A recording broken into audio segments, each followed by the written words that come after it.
Good morning, I'm Jeff from the Overwatch team. Very excited to be here with an awesome developer update because we are introducing the 24th hero to Overwatch today. So we're here to talk about Orisa. Orisa is a brand new character. A lot of you probably haven't heard of her before, but she has a really cool backstory. So we want to talk a little bit about that and introduce you to how Orisa came to be. So I'm going to back way up to the Omnic Crisis, which, as many of you know, was this terrible world war that happened where robots sort of took over the world.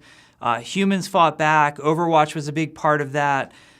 We eventually struck peace with the Omnics, but during that Omnic Crisis, there were many different Omnic units used in the battles. So, as you know, Bastion, as an example, was one of those units that was used in the battle. Well, there was another unit called the OR-14, which was specifically a unit designed to fight against the humans and be part of the Omnic Crisis. Well, fast forward many years later, after the Omnic Crisis, peace has been struck. We're in the city of Nimbani, where humans and Omnics get along great. It's actually one of the most technologically advanced and peaceful cities on the planet. But they start to run into some strife from a local villain who you might have heard of before. His name is Doomfist. And in order to start to guard against Doomfist's attack and protect the city against any other dangers that might come about, the citizens of Nimbani developed a more advanced version of the old OR-14 unit, which they, not surprisingly, called the OR-15. So it was one version higher. Well, the OR-15s initially were okay and suited for battle, but they eventually lost horrifically against Doomfist, specifically in a battle that took place in the Nimbani airport. And most of the citizens of Nimbani just gave up on the OR-15, said, they failed miserably. They're laying in pieces scattered throughout the airport terminal. This is no good. We give up on these things. Well, there was a young girl who didn't give up hope. Her name was Ify.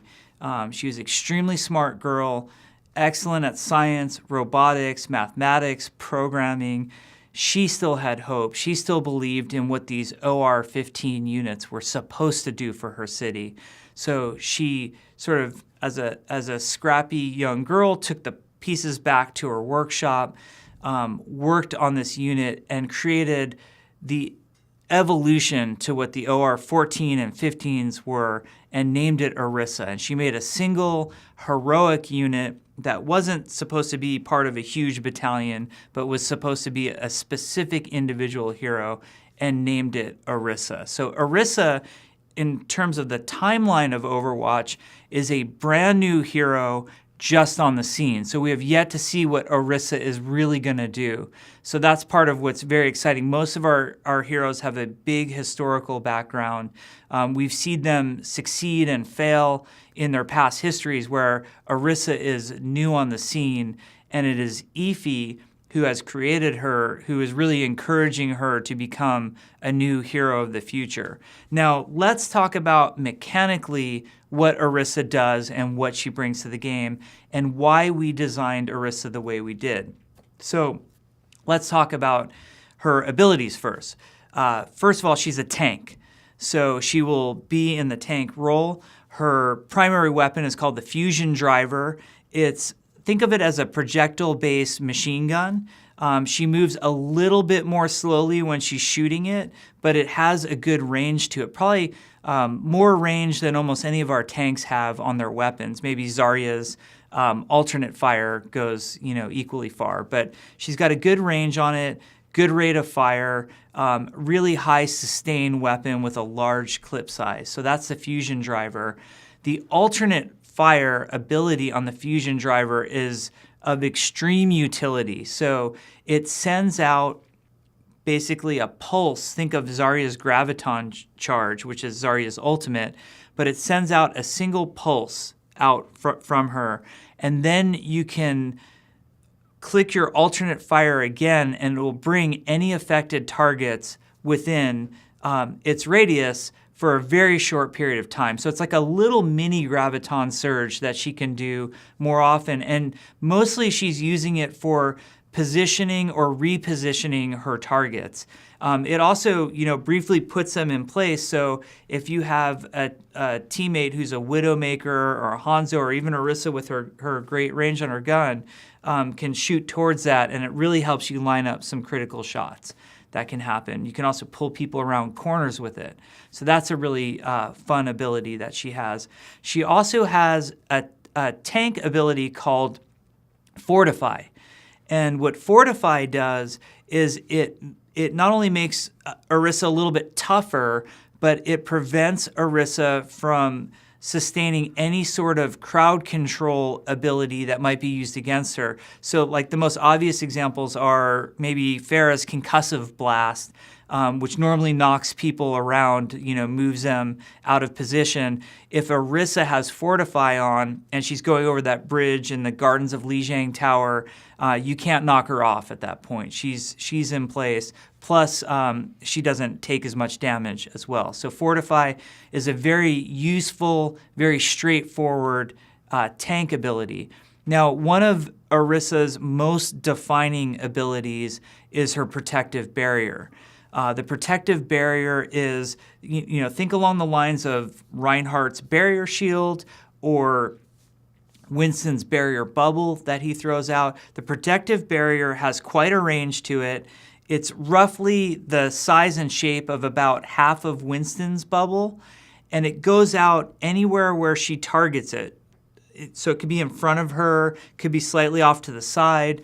She could use it in close on herself, or she could use it, further in front of her to shield an ally. And it creates a barrier that has the normal amount of damage it can take, like other barriers in the game. You can destroy it. Things that go through barriers like Symmetra's alternate fire will go through this. So it's got a lot of utility to it and a lot of use and a lot of protectiveness.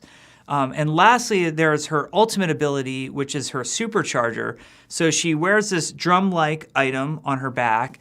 When her ultimate's up, she can take it off her back, throw it down on the ground, and it's effectively damage boosting anybody who's in line of sight of the supercharger. Now, the thing about the supercharger is that the enemy team can kill the supercharger. So you really need to make sure to protect your supercharger either with your Protective Barrier, or maybe you want to put the supercharger, just off to the side, out of line of sight of your enemies, but in line of sight of your teammates. So there's some gameplay there to figuring out where the supercharger is, because if the enemy team kills it right away, then your team loses all of that benefit. Now, with Orisa, I really want to talk about why are we adding another tank? Because I know that topic will come up, and a lot of people are sort of wondering, how do we pick what heroes come next? And there's a lot of reasons for that, but primarily with Orisa, we were looking at our tank lineup, and we have heroes like D.Va and Winston who are much more disruptive in terms of tanking. They're much more defined by their mobility. They like to get in, they like to get out, they don't stay in one place for too long. They cause a lot of disruption and harassment. You've got somebody like Roadhog, who he's all about punishing people who are out of position and positioning himself to punish people who are out of position. So, he plays a very different sort of role. But we were spending a lot of time looking at Reinhardt and saying, what really defines Reinhardt and why is he so important and critical to Overwatch? And we started to describe Reinhardt, the term that we would use on the development team was we'd call him an anchor tank. And what we mean by that is that Reinhardt almost anchors the entire team. The team, with a properly positioned Reinhardt, the team builds and positions around Reinhardt. Because he doesn't have a lot of mobility abilities, and because he has that Protective Barrier in front of him, you sort of know where to position yourself and when the team is going to engage or disengage based upon what Reinhardt is doing. So we like this idea of what we kept calling an anchor tank. And we felt like players needed more options in that sort of anchor tank role. We wanted another tank that teams could build around and position around.